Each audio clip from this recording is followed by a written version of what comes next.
स्वागत जिंदगी के उत्तराखंड प्रभारी जय अहमद की खास रिपोर्ट। उत्तराखंड रुद्रपुर धूमधाम से मनाई छत्रपति शिवाजी महाराज की जयंती। कुर्मी महासभा ने सुशील गावा को किया सम्मानित। रुद्रपुर आपको बताते चले, कुर्मी महासभा के लोगों ने छत्रपति शिवाजी महाराज की मूर्ति पर माल्यार्पण कर जयंती धूमधाम से मनाई। कार्यक्रम में मुख्य अतिथि सुशील गावा ने कुर्मी महासभा का आभार व्यक्त किया। उन्होंने कहा कि छत्रपति शिवाजी महाराज महान योद्धा थे। छत्रपति शिवाजी महाराज भारत के मराठा साम्राज्य के संस्थापक थे।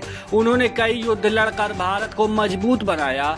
उस समय भारत मुस्लिम शासकों के अधीन था और विभाजित था। शिवाजी महाराज का बचपन से ही स्वतंत्र राष्ट्र बनाने का सपना था।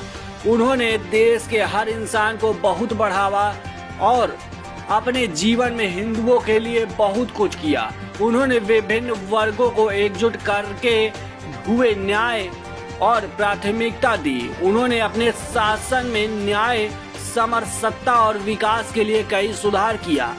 इस अवसर पर केंद्रीय अध्यक्ष सौरव गंगवार, केंद्रीय महामंत्री मनोहर लाल गंगवार, प्रदेश संयोजक रामधारी गंगवार, कप गंगवार, किशन गंगवार, आकाश गंगवार, कमलेश गंगवार, शेर सिंह राठौर, नरेंद्र राठौर, चोखेलाल गंगवार, राकेश गंगवार आदि सहित कई लोग मौजूद रहे।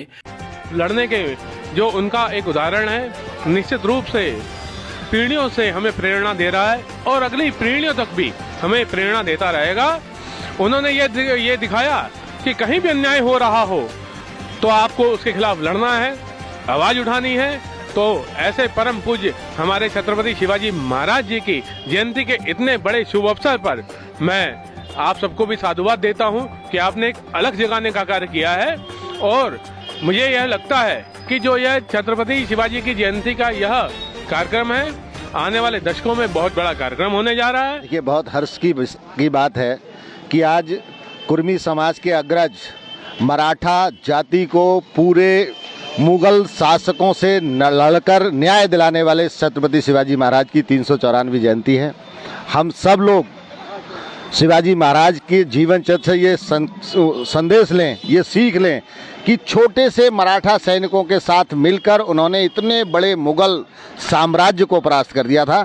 तो अगर हम सब संगठित रहेंगे, एकत्र रहेंगे, इकट्ठे रहेंगे तो कोई ऐसी समस्या नहीं जिसका समाधान हम ना निकाल पाए। भाइयों को, अपने मित्रगणों को सिर्फ एक ही संदेश देना चाहता हूँ कि मित्रता से रहें, दोस्ती से रहें, प्रेम भाव से रहें। इसी में हमारी एकता रहेगी और इसी में हमारी बल भी रहेगा। और कोई भी अन्याय वाला अगर हम पे कोई परेशानी आती है, कुछ भी आती है, अगर हम एक रहेंगे तो हम उस लड़ाई को लड़ सकते हैं।